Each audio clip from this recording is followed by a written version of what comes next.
এই দেশে টাকার দিকে পরবর্তীতে বৈধ জিনিসকে বাদ দিয়ে অবৈধ জিনিসকে বৈধ করা যায়। এই হলো শেখ হাসিনার বাংলাদেশ, যে এই দেশকে লুটপাট করেছে।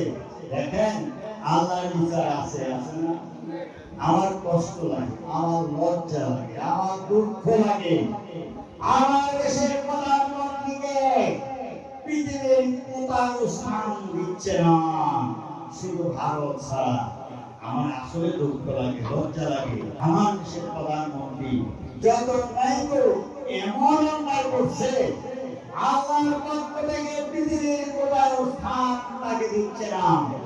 যেই প্রধানমন্ত্রী আমি লন্ডনে থেকে শুনছি 2 দিন পূর্বে বলেছে শেখ হাসিনা পলায় না, কিন্তু 2